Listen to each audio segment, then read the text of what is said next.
பாருங்க சவுச்சவை சீவிட்டு பொடியனுக்கு சாப்பாட்டில் போட்டு கொடுக்குறதுக்கு நான் காட்டுறேன் அந்த வீடியோவை. சவுச்சவு நீர் சத்து அதிகமாக இருக்கிற காய்கறிகள், அதனால் குழந்தைகளுக்கு கொடுங்க. நீர் சத்து உள்ள காய்கறிகளை நிறையா கொடுங்க. பீக்கங்காய், சொரக்காய், ஏன்னா சவுச்சவு அந்த மாதிரி காய்கறிலாம் நிறையா கொடுங்க. சவுச்சவை எப்படி செஞ்சு கொடுக்குறேங்கிறத காட்டுறேங்க. சவுச்சவை இந்த மாதிரி சீவிக்கிங்க. சவுச்சவை சீவிட்டு இந்த மாதிரி போட்டு நல்லா வதக்குங்க. இது நல்லா கொஞ்சம் தண்ணி சுண்டுனதுக்கப்புறம், தண்ணி வற்றுனதுக்கப்புறம் நெய் விட்டுக்குங்க. நெய் விட்டு நல்லா வதக்குங்க. உப்பு கொஞ்சமாக போட்டுக்குங்க, லைட்டாக போட்டுட்டு நெய் விட்டுக்குங்க.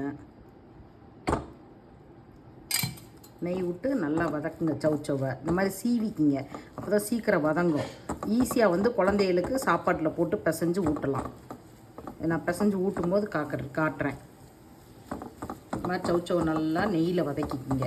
எந்த காயையுமே நெய்யில் வதக்கிட்டு, இது கேரட்டு, ஏன்னா சவுச்சவு, சொரக்காய் எல்லாத்தையுமே நீங்கள் நெய்யில் வதக்கிட்டு சாப்பாட்டில் போட்டு கொடுக்கும்போது இன்னும் உங்களுக்கு சத்துகள் கூடும். உங்களுக்கு நீங்கள் வேக வச்சு ஊட்டுறத விட நீங்கள் இந்த மாதிரி நெய் விட்டு வதக்கி நீங்கள் ஊட்டினீங்கன்னா இன்னும் சத்துகள் அதிகமாகும் உங்களுக்கு. குழந்தைகளுக்கு அந்த காயில் இருக்க சத்துகள் அழியாமல் அவங்களுக்கு நல்ல சத்தான ஒரு உணவை கொடுக்கலாம். அவங்களுக்கு குழந்தைகளுக்கு வேக வச்சு கொடுத்தீங்கன்னா சத்து எப்படினாலும் கொஞ்சம் அழிஞ்சு போயிருங்க. ஸ்டீமில் போட்டு வேக வைக்கிறீங்க, தண்ணியில் போட்டு வேக வைக்கிறீங்க, அதெல்லாம் உங்களுக்கு சத்து அழிஞ்சு போயிடும்.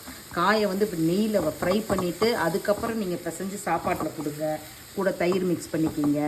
இது இன்னும் கூட இது உங்களுக்கு குழந்தைகளுக்கு சிக்குது வாயில் அப்படிங்கும்போது மிக்சியில் ஒரு அரைச்சிட்டு சாப்பாடு நல்லா மசிச்சு போட்டு கொடுங்க. இப்படி மசிச்சிருங்க கரண்டியில். மிக்சியிலலாம் அடித்து கொடுக்காதீங்க. நல்லா மசிச்சு அடி சாப்பாடாக எடுத்துக்குங்க. அடி சாப்பாடாக எடுத்து இப்படி நல்லா மசிச்சுக்குங்க சாப்பாடை. பாருங்க, சவுச்சவை மிக்சியில் அரைச்சிட்டேன். நான் சாப்பாடு நம்ம மசிச்சிருக்கேன். கையில் சாப்பாடை மசிச்சிருக்கேன். இதில் சவுச்சவை போட்டு மிக்சியில் அரைச்சி போட்டிருக்கேன். இதில் தயிர் கொஞ்சம் கலந்துருக்கேன். மத்தியானம் சாப்பாடுங்கிறதுனால நீங்கள் தயிர் தனியாகவும் காய் தனியாகவும் கொடுக்க முடியாது. அதனால் தயிரும் காயும் ஒன்றாவே மிக்ஸ் பண்ணி இப்படி கொடுத்துருங்க. தயிர் கொஞ்சம் ஊற்றிக்கிங்க. சவுச்சவை அரைச்சி போட்டு இப்படி ஒன்றாவே மிக்ஸ் பண்ணி கொடுத்துருங்க குழந்தைக்கு. பாருங்கள், நம்ம ஆள் பிசைகிறதுக்கு முன்னாடியே கத்துறார். ஏன்னா அவ்வளோ பசி அவருக்கு. ஓகே, எப்படி இருக்குன்னு குலகுலன்னு இப்படி தான் குழந்தைகளுக்கு கொடுக்கணும். இந்த ரொம்ப குலகுலன்னு இருக்கக்கூடாது, ரொம்ப கெட்டியாகவும் இருக்கக்கூடாது. இந்த மாதிரி தான் இருக்கணும். நீங்கள் கையில் தான் கொடுக்கணும் சாப்பாடு. நான் 7 மாதத்துலேருந்து இப்போ 10 மாதம் ஆச்சுங்க. 10 மாதமாக குழந்தைக்கு இப்படி தான் கொடுத்துட்ருக்கேன்.